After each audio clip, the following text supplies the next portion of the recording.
Ranjan colony के सबसे रंगीन लोगों में से था। भले ही वो शादीशुदा है, पर दिन भर आवारागर्दी करता है। एक दिन रंजन एक मैगजीन में मॉडल्स की तस्वीरें देख रहा था।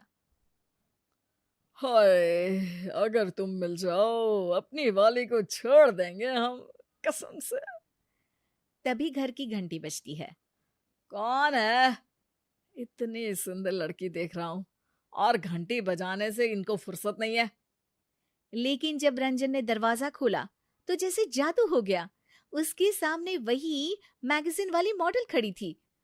हाय, मुझे पता होता कि भगवान इतनी जल्दी सुनता है तो कुछ पैसे भी मांग लेता। हम्म, ये आप क्या बोल रहे हो?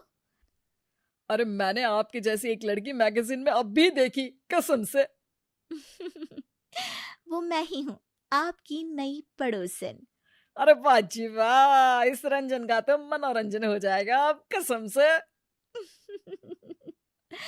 आप ना बड़े मजाकिया हैं। वैसे मुझे कुछ चाहिए आपसे। अरे आप कुछ भी ले सकती हैं, बताइए तो। अभी तो बस शक्कर। मेरे पति घर पर नहीं है तो शक्कर मिल नहीं रही। सब उनको ही पता होता है। अरे आप कहो तो पूरी चाय बना कर ले आऊं आपके लिए, कसम से। नहीं नहीं, अभी तो शक्कर ही काफी है। रंजन जल्दी से किचन से मिली को शक्कर लाकर देता है। ये लीजिए शक्कर जी। वैसे आप ना चाय में उंगली भी डुबा देती तो वो भी मीठी हो जाती, कसम से। कहाँ से चुराई ये लाइन? अब आपके लिए कुछ चुराना भी पड़ जाए तो कोई गुनाह थोड़ी ना होगा जी। इतने में ही मिली का हस्बैंड उसे आवाज देता है। मिली, जल्दी आओ। चलो जी, चलती हूँ मैं, मेरे हस्बैंड आ गए। अजी, फिर से आइएगा जरूर। घर में अदरक, चाय पत्ती और तुलसी भी है जी, कसम से। मिली वहां से चली जाती है। धत्तेरी की, इस गोल का तो एक गोलकीपर भी है। पर खैर, बिना गोलकीपर के फुटबॉल खेलने में मजा क्या, कसम से। रंजन फट से अपनी पत्नी रूपाली के पास जाता है। अरे रूपाली, तुम्हें पता है हमारे नए पड़ोसी आए हैं? वो शर्मा जी वाला जो घर था ना, वहां। हाँ हाँ, हम जानते हैं। हम तो सुबह ही मिला है, मिली भाभी और राधे भैया से। बहुत ही अच्छे लोग हैं। अरे तो मुझे क्यों नहीं बताया?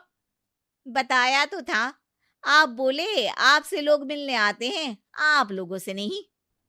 अरे रे, अरे तो चलो ना, कम से कम मिठाई देने ही चल लेते हैं। हमारे नए पड़ोसी हैं। हाँ, ये आइडिया सही है। आप जाकर बाजार से लड्डू ले आए, फिर हम साथ चलते हैं उन्हें देने। रूपाली को पता ही नहीं था कि रंजन के मन में ही लड्डू फूट रहे थे। रंजन भाग के बाजार से लड्डू ले आता है और सीधे मिली जी के घर पहुंच जाता है, ताकि वो मिली जी से ढेर सारी बातें कर पाए। पर घंटी बजाने पर गेट खोलते हैं मिली जी के पति राधे। रंजन का धक धक करता दिल जैसे एकदम से बैठ गया। वो अंदर की तरफ झांकता है, पर कोई दिखता नहीं। जी, जी वो मिली जी दिख नहीं रही। क्या जी? अरे कुछ नहीं, वो तो मेरी वाइफ ने उनके लिए मिठाई भिजवाई है। आखिर आप लोग हमारे नए पड़ोसी हैं ना। ओ, आपकी वाइफ? रूपाली सुबह आई थी शायद आपसे मिलने। अच्छा, हाँ हाँ, अंदर आइए। भाभी जी नहीं दिख रही। रूपाली ने उन्हें देने को कहा था। हाँ, मिली नहीं है। वो अभी अपने शूट पर गई हुई है। अभी अभी तो निकली वो। आप चाय कॉफी कुछ लेंगे? मैं वैसे दोनों ही बहुत अच्छा बनाता हूँ। नहीं नहीं, बस मुझे काम है, चलता हूं मैं। रंजन की उम्मीद अभी तक टूटी नहीं थी। उसने मिठाई के डिब्बे में एक चिट्ठी छिपा दी थी, जो कि सिर्फ मिली जी के लिए थी। पर इधर जब राधे डिब्बा खोलता है मिठाई खाने के लिए, तो उन्हें लगता है कि रूपाली जी ने उनके लिए ही चिट्ठी लिखी है। चिट्ठी में लिखा था, आप हमें बहुत पसंद आए। हमारी बचपन से ही इच्छा थी आप जैसे किसी व्यक्ति से मिलने की। आज वो इच्छा पूरी हो गई। ये चिट्ठी हम आपके लिए छोड़ रहे हैं ताकि हम बता पाए कि आज आपको देखकर हम मंत्रमुग्ध हो गए। बस ऐसे ही चमचमाते रहिएगा। इस चिट्ठी को पढ़कर राधे को लगा कि रूपाली ने ये चिट्ठी उसके लिए लिखी है और वो छुपके से अपनी चाहत का इजहार कर रही है। राधे बहुत गहरी सोच में पड़ गया। ये बात तो सही है, मिली से मैं प्यार तो बहुत करता हूं, पर घर का सारा काम मुझे ही करना पड़ता है। मिली को तो कभी मेरी मदद करने का मौका भी नहीं मिलता। कभी कभार तो ऐसा लगता है कि मैं घर का नौकर हूं बस। मुझे कॉफी ऐसी चाहिए, जूस वैसा चाहिए। मिली के नखरों की वजह से हम किसी को हाथ बटाने के लिए भी नहीं बुला सकते। पर रूपाली जी कितनी स्वीट है, कैसे मुस्कुराती है, आहे कैसे शर्माती है, और कितनी सुशील भी है। राधे बहुत ज्यादा रिसर्च करने के बाद अगले दिन एक मिठाई का डब्बा खुद खरीदता है और जाकर रंजन के घर दे आता है।